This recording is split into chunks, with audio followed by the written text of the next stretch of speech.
Hello friends, आप सभी का स्वागत है हमारे यूट्यूब चैनल विजार्ट क्लासेस पर। दोस्तों, ये जो क्लास है बीपीएससी टीचर के लिए काफ़ी इम्पोर्टेंट क्लास है, ठीक है। और साथ में आप बिहार एसआई या बिहार पुलिस की भी तैयारी कर रहे हैं तो ये सेशन जो है आपके लिए काफ़ी हेल्पफुल है।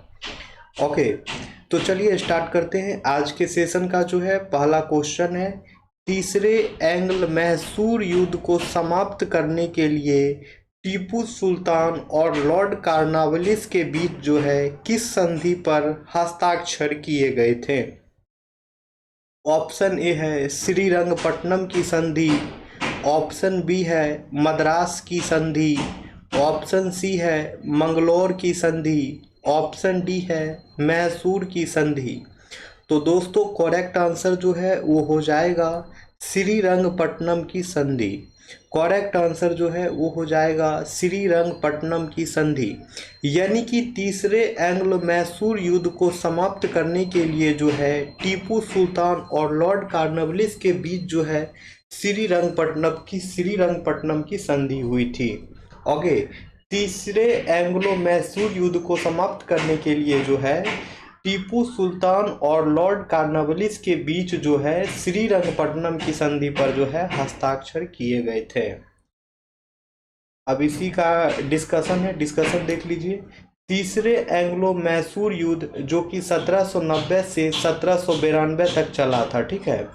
श्रीरंगपट्टनम की संधि जो है 1792 में हुई थी और यही श्रीरंगपट्टनम की संधि के साथ जो है तीसरा एंग्लो मैसूर युद्ध जो है समाप्त हो गया था। टीपू सुल्तान और कॉर्नवालिस द्वारा हस्ताक्षरित किया गया था। श्रीरंगपट्टनम का संधि जो है टीपू सुल्तान और लॉर्ड कॉर्नवालिस के द्वारा जो है हस्ताक्षरित किया गया था। इस संधि के अनुसार जो है टीपू के क्षेत्रों में से आधे को छीन लिया गया और मराठों, अंग्रेजों और निजाम के बीच जो है विभाजित कर दिया गया।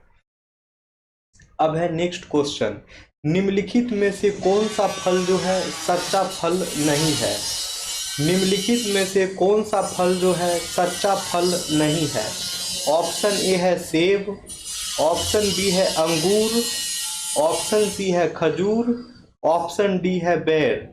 तो करेक्ट आंसर जो है वो हो जाएगा सेब। यानी कि सेब जो है दोस्तों वो सच्चा फल नहीं है। ओके, यानी कि सेब जो है दोस्तों वो सच्चा फल नहीं है।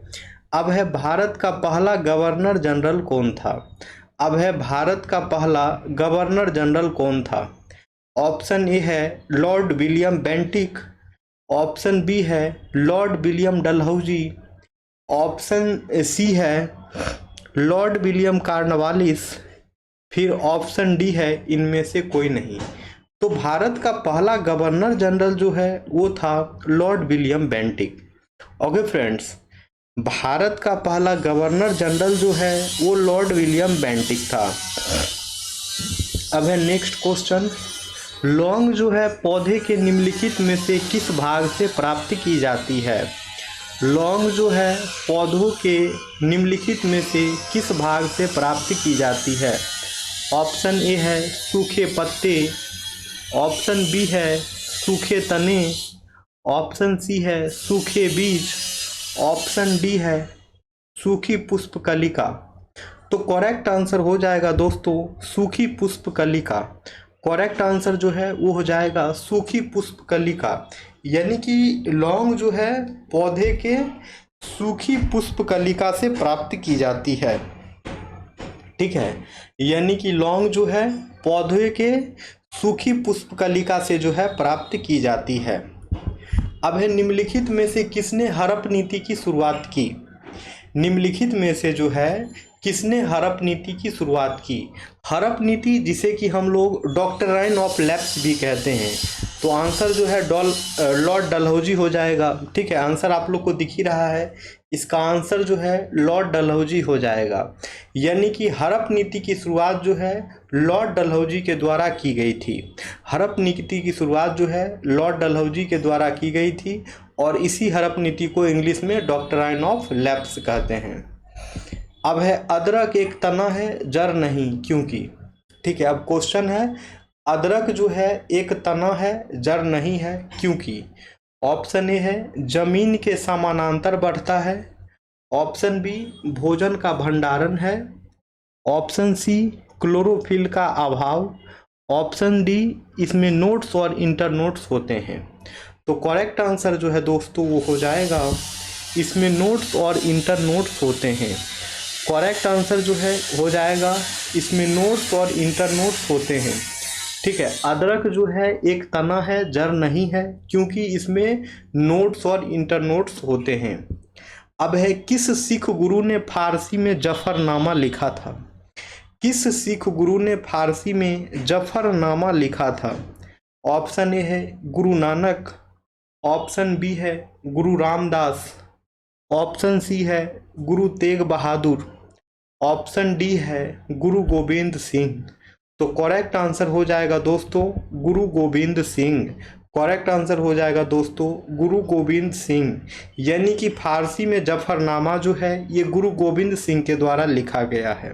यानी कि फारसी में जफरनामा जो है गुरु गोविंद सिंह के द्वारा लिखा गया है। अब है पादप कली है। पादप कली जो है क्या है? ऑप्शन ए एक भ्रूणीय टहनी है। ऑप्शन बी एक भ्रूणीय पत्ती है। ऑप्शन सी एक भ्रूण कोश है। ऑप्शन डी एक बीज है। तो करेक्ट आंसर हो जाएगा दोस्तों एक भ्रूणीय टहनी है। यानी कि पादप कली जो है एक भ्रूणीय टहनी है। अब है भारत के किस गवर्नर जनरल ने भारत में डाक सेवा शुरू की थी? भारत के किस गवर्नर जनरल ने भारत में डाक सेवा शुरू की थी? ऑप्शन ए है लॉर्ड कैनिंग। ऑप्शन सी है लॉर्ड कॉर्नवालिस। ऑप्शन सी है लॉर्ड डलहौजी। ऑप्शन डी है लॉर्ड वारेन हेस्टिंग। तो करेक्ट आंसर जो है वो हो जाएगा लॉर्ड डलहौजी। ठीक है, करेक्ट आंसर जो है वो हो जाएगा लॉर्ड डलहौजी। यानी कि भारत में जो है डाक सेवा जो है वो शुरू किया गया था लॉर्ड डलहौजी के द्वारा। भारत में जो है डाक सेवा शुरू किया गया था लॉर्ड डलहौजी के द्वारा। अब है पौधे जो नमक युक्त मिट्टी में उगते हैं उसे क्या कहते हैं? वे पौधे जो नमक युक्त मिट्टी में उगते हैं उसे क्या कहते हैं? ऑप्शन ए है जीरोफाइट। ऑप्शन बी है हाइड्रोफाइट। ऑप्शन सी है हेलोफाइट। ऑप्शन डी है सैक्यूलेंट। ठीक है, सैक्यूलेंट। तो दोस्तों उसे जो है हेलोफाइट कहते हैं। पौधे जो नमक युक्त मिट्टी में उगते हैं उसे जो है हेलोफाइट कहा जाता है। पौधे जो नमक युक्त मिट्टी में उगते हैं उसे जो है हेलोफाइट कहा जाता है। ठीक है फ्रेंड्स, तो आज के सेशन को जो है यहीं पे हम एंड करते हैं। फिर हम लोग मिलेंगे कल के सेशन में। जो भी लोग नए हैं चैनल पे, चैनल को सब्सक्राइब अवश्य कर लेंगे ताकि आने वाले वीडियो का नोटिफिकेशंस जो है आप सभी तक पहुंचता रहे। Okay friends, thank you everyone.